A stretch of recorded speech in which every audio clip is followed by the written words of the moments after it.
The woman did the same thing, but she wasn't killed. She died of natural causes at an early age. Still, the quirk found a way to her son, who inherited the power.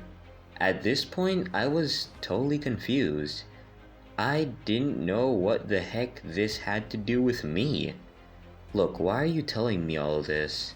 Since All for One's inception, people have tried to create quirks, not just steal them. The previous users and I have cultivated One for All, a quirk with the opposite purpose of All for One. Not only does it grant the user incredible strength, it's an accumulation quirk. The power grows with each person it's passed down to. As he was talking, I realized what this meant.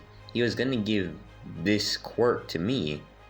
I'm planning on giving this quirk to you, but you're going to have to prove yourself. Manny explained that talking about the sports festival had given him an idea.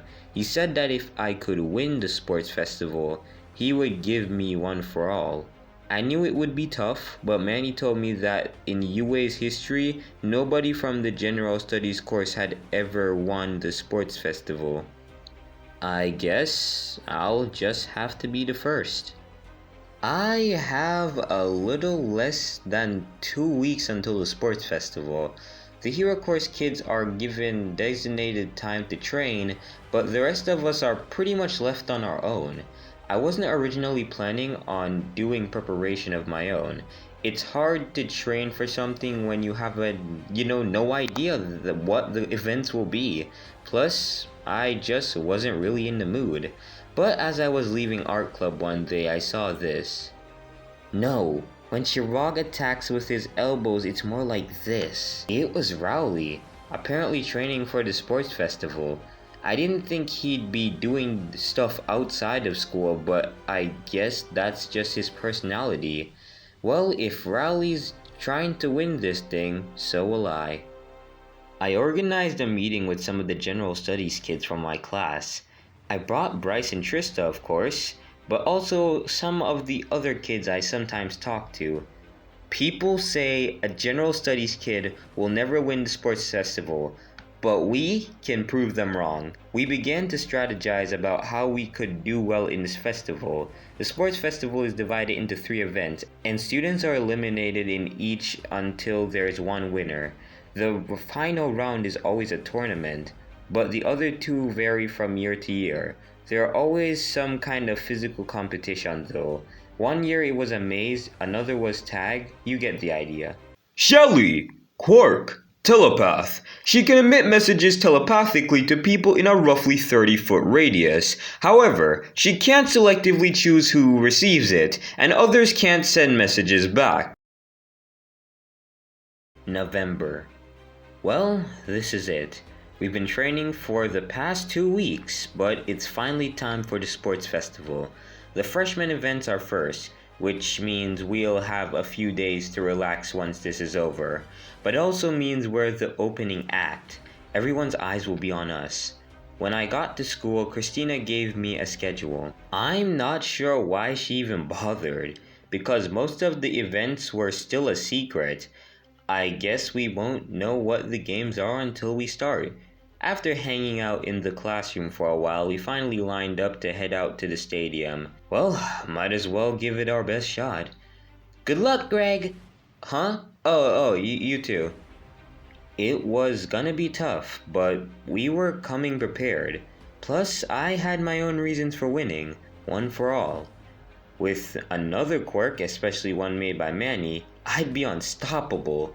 Forget Rowley, I'd be able to beat Strong Steve. I had seen the sports festival stadium before, but to be in it was another story.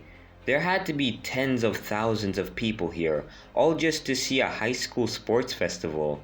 Of course, it was the most popular high school in the country, but still, I realized that if I screwed up here, my failure would be viewed live by all these people, and even more on TV.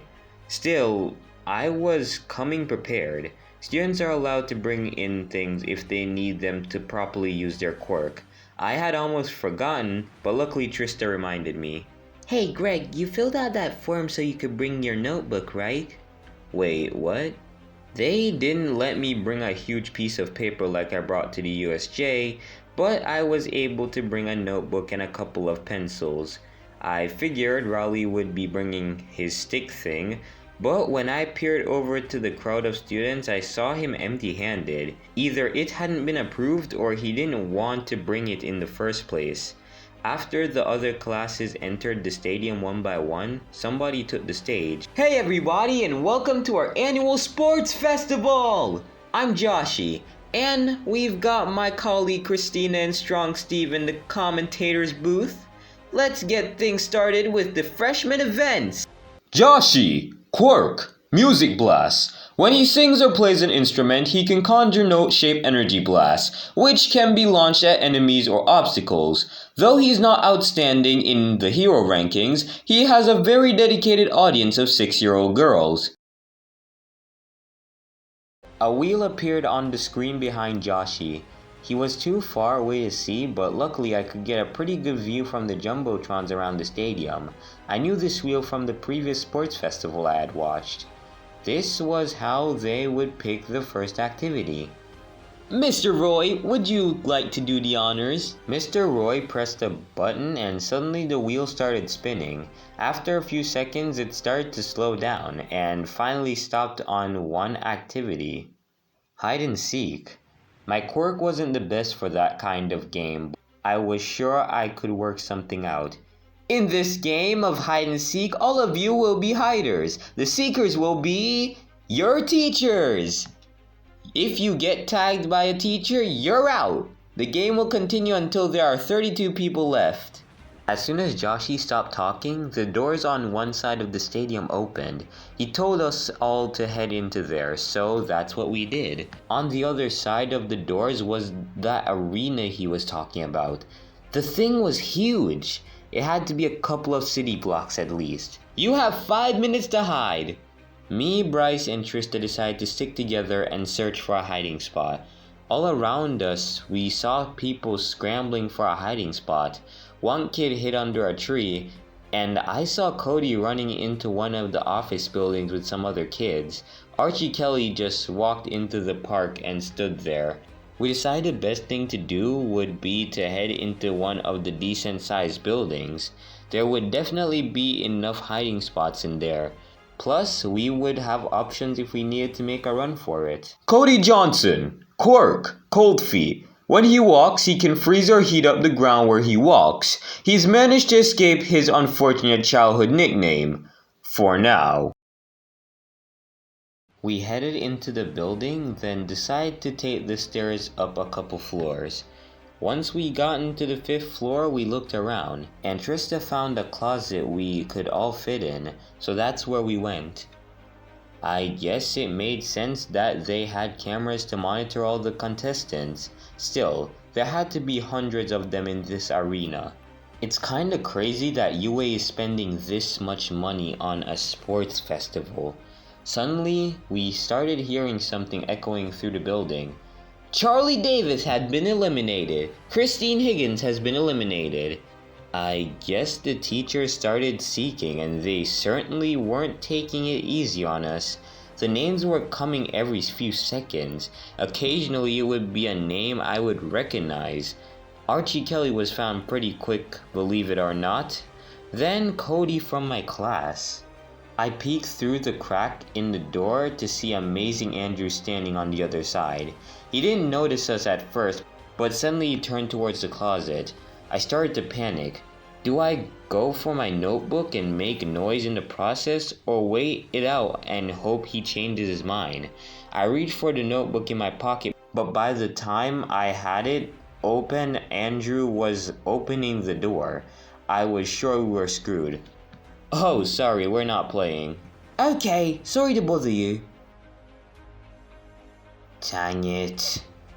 Patty Fairwell, Quirk, Animorph. She can temporarily transform into any living animal. The only limit is her concentration, so if she gets fatigued or injured, she will revert back to human. Bryce's quirk. I had totally forgotten about it, but he was able to trick Andrew into leaving us alone. That Andrew guy's back to normal by now. We gotta hurry. We tried the door, but it was fused shut. That must have been Andrew's quirk. There's nowhere for you guys to run. I had no idea what to do, but suddenly Trista said something. Greg, the doorknob is fused to the frame. If you break that, we can get out. I realized what she meant. If we could just break the part of the door Andrew uses quirk on, it would open. I drew the first thing that came to my mind, a crowbar Dad has in his basement. It came out a little small since I only had regular paper, but it was big enough to get the job done. I stuck it between the door and the frame and pulled as hard as I could. I almost flew backwards as the lock broke, and the door flew open. We ran through it just as Amazing Andrew turned the corner. Bryce led us down the first floor, and then we headed down the hallway and to one of the offices, where we could finally relax. Thanks for saving us bad there, Bryce. If you weren't there, we would have been screwed. No problem. I was just returning the favor. What you mean? When I didn't get into the hero course, I guess I got super jaded about everything. I figured there was no point in trying, that I should just keep my head down for 4 years. But you and Trista, convincing me to join the art club, getting us all hyped up about sports festival, for once, I actually feel excited to be at UA. But before I could say anything, we heard an announcement that was louder than the others. Olivia Davis has been eliminated. 32 students remain. The first round of the sports festival is now over. I couldn't believe it. We made it. I was one step closer to one for all. As we started cheering, I saw the doors on one side of the arena open, and we headed through there. Congratulations to everyone who made it past the first round. Right on into round 2. So normally I don't talk at the end of these videos. Normally it would just cut to a black screen and then it would just show you the text of what to do. But I actually have to talk in this one because this is important. So as you guys know, Steverto is the creator of Diary of a Hero Academia. Well, recently he got his account terminated. Well, it was permaban pretty much. Like, there's no reason behind it. Reddit didn't give them a reason. There was no warnings or indications as to why he was banned. The Reddit bot pretty much just messaged him last night. Like, he is going to try and do the appeal, if that's even something he can try to do. But if he can't do anything about it, he'll just have to make a new account or just use the one he currently posted this update message to. And then he'll just continue he'll basically just continue the rest of the book from there. Now, honestly, I do hope he gets his account back, but if not, you'll just have to make a new one. But I'm hoping that he gets his account back because he pretty much got permabanned out of nowhere and for no reason. I thought YouTube had problems with doing this, but turns out other platforms do too. So until Steverto either gets his account back or remakes a new account, you're just gonna put a halt on the series as of now. Don't worry, this is probably only gonna take like a few days. Maybe it will resolve in a few days or like at least a week. But until it's resolved, there's just gonna be like a halt on this series, at least for now. But I just want to thank you guys for watching today's episode. If you enjoyed it, make sure you hit that like and subscribe. Cringy, I know. I've never said that before. I've barely said that before, but I feel like it's now important to say that. Also, spread the word around. I don't know if, just do anything you can to help Steverto get his account back. Follow me on Instagram and Twitter. Follow Steverto on his new Reddit account if he does end up making one, or follow him on his old one if he gets it back. Join the Discord, join my Discord, the Hadal Zone, and also join the Fruits Discord for, as you guys know, Fruits is the Discord for the r/loaded diaper subreddit. And basically subscribe to those in the description. Yes, I finally got that right. That's all for now. I will see you guys in the next video. Peace out.